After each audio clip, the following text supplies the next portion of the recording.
ಆ ಹಕ್ಕಿ ಬೇಕಾದರೆ ಎ.ಕೆ. ರಾಮಾನುಜನ್. ಎ.ಕೆ. ರಾಮಾನುಜನ್ ಕನ್ನಡ ನವ್ಯ ಸಾಹಿತ್ಯದ ಪ್ರಮುಖ ಸಾಹಿತಿಗಳಲ್ಲೊಬ್ಬರು. ಅವರು ಬರೆದಿರ್ತಕ್ಕಂಥ ಒಂದು ಕವಿತೆ ಆ ಹಕ್ಕಿ ಬೇಕಾದರೆ. ಆ ಕವಿತೆ ಹೀಗಿದೆ: ಮಂಗೋಲಿಯಾದಲ್ಲಿ ಒಬ್ಬ ರಾಜ ಇದ್ದನಂತಲ್ಲ.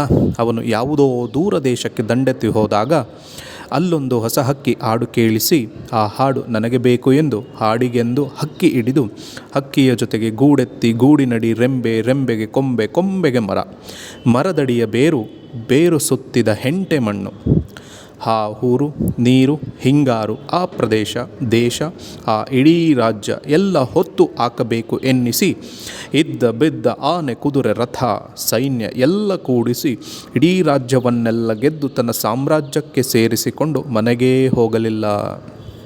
ಇದು ಆ ಹಕ್ಕಿ ಬೇಕಾದರೆ ಕವಿತೆ. ಇಡೀ ಪದ್ಯ ಓದಿದಾಗ ಅಥವಾ ಈ ಕವಿತೆಯನ್ನು ಓದಿದಾಗ ನನಗೆ ಸಡನ್ನಾಗಿ ನೆನಪಾಗಿದ್ದು ಯಾರು ಅಂತ ಹೇಳಿದ್ರೆ ಅಲೆಕ್ಸಾಂಡರ್ ದ ಗ್ರೇಟ್. ಯಾಕೆ ಅಂತ ಹೇಳಿದ್ರೆ ತನ್ನ ಚಿಕ್ಕ ವಯಸ್ಸಿನಲ್ಲಿ ಇಡೀ ಪ್ರಪಂಚವನ್ನು ಗೆಲ್ಲಬೇಕು ಅಂಥೇಳಿ ಅದಮ್ಯ ವಿಶ್ವಾಸದಿಂದ ಹೋಗ್ತಾನೆ.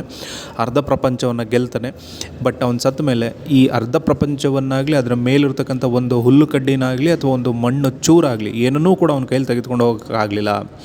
ಹಾಗೆ ಈ ಮನುಷ್ಯ ಇರ್ತಕ್ಕಂಥವನು ಕೂಡ ಏನು ಮಾಡ್ತೀನಿ ಇವತ್ತು ನಿಸರ್ಗದ ಮೇಲೆ ತನ್ನ ಸ್ವಾರ್ಥವನ್ನು ಬೆಳೆಸ್ಕೊಳ್ತಾ ಹೋಗ್ತೇನೆ. ಈ ನಿಸರ್ಗ ಇರೋದು ನನಗೋಸ್ಕರ, ಇಲ್ಲಿರ್ತಕ್ಕಂಥ ಸಂಪತ್ತಿರೋದೆಲ್ಲವೂ ನನಗೋಸ್ಕರ ಅಂಥೇಳಿ ಅಹಂಕಾರದಿಂದ, ಸ್ವಾರ್ಥದಿಂದ ಅದೆಲ್ಲವನ್ನು ಪೂರ್ತಿಯಾಗಿ ಬೆಳೆಸ್ಕೋಬೇಕು ಅಂಥೇಳಿ ಯೋಚನೆ ಮಾಡ್ತಾ ಹೋಗ್ತೇನೆ. ಹಾಗೆ ಒಬ್ಬ ಮನುಷ್ಯ ಅಥವಾ ಒಬ್ಬ ಅಲೆಕ್ಸಾಂಡರ್ ಅಥವಾ ಅಹಂಕಾರವನ್ನು ಹೊಂದಿರತಕ್ಕಂಥ ವ್ಯಕ್ತಿಯ ಪ್ರತಿಮೆಯನ್ನು ನಾವು ಇದರಲ್ಲಿ ನೋಡ್ತಾ ಹೋಗ್ಬೋದು. ಮಂಗೋಲಿಯಾದಲ್ಲಿ ಒಬ್ಬ ರಾಜ ಇದ್ದನಂತಲ್ಲ ಅಂದರೆ ಜಾನಪದೀಯ ಶೈಲಿಯಲ್ಲಿ ಶುರುವಾಗಿರ್ತಕ್ಕಂತಹ ಒಂದು ಕವಿತೆ ಮುಂದೆ ಏನಾಗ್ತಾ ಹೋಗ್ತಾ ಇದೆ, ನಿಸರ್ಗದ ಮೇಲೆ ಮನುಷ್ಯ ಮಾಡ್ತಾ ಇರತಕ್ಕಂತಹ ಆಕ್ರಮಣ, ಅಹಂಕಾರದ ಮೂಲಕವಾಗಿ ಆಕ್ರಮಣ, ಜಾಗತೀಕರಣದ ಮೂಲಕವಾಗಿ ಆಕ್ರಮಣ, ಇದೆಲ್ಲವನ್ನು ಕೂಡ ನಾವು ನೋಡ್ತಾ ಹೋಗ್ಬೋದು.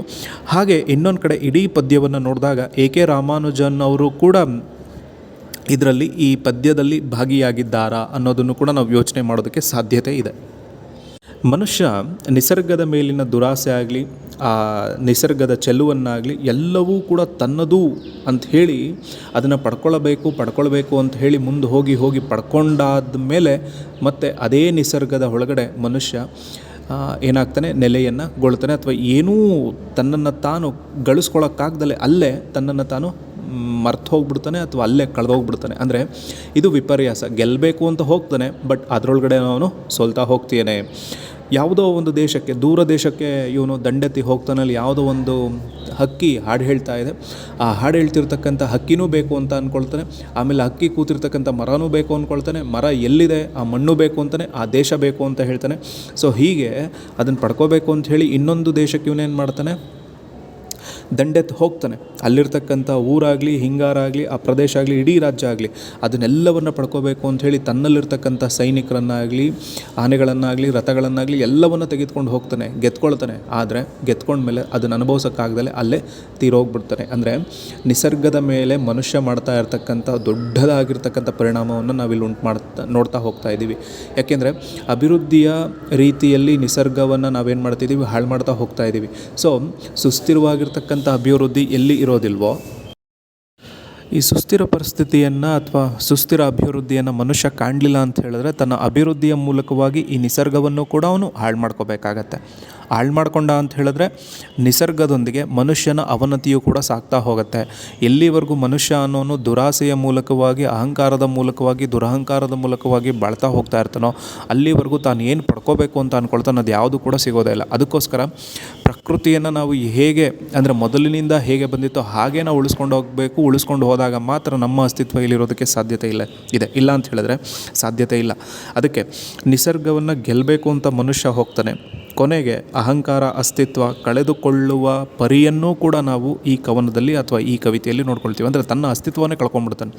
ಒಂದು ಕಡೆ ಅಸ್ತಿತ್ವವನ್ನು ಸೃಷ್ಟಿ ಮಾಡಬೇಕು ಅಂತ ಹೋಗ್ತಾನೆ, ಬಟ್ ಸೃಷ್ಟಿ ಮಾಡೋಕ್ಕೆ ಹೋದಾಗಲೇ ತನ್ನ ಅಸ್ತಿತ್ವವನ್ನು ಕಳ್ಕೊಂಡ್ಬಿಡ್ತಕ್ಕಂತಹ ಒಂದು ಕಾಂಟ್ರಾಡಿಕ್ಟರಿಯನ್ನು ಈ ಕವಿತೆ ನಮಗೆ ತೋರಿಸ್ತಾ ಹೋಗುತ್ತೆ.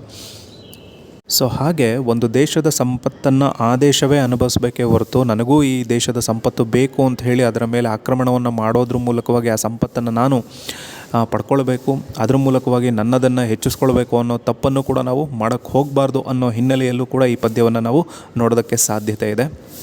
Thank you.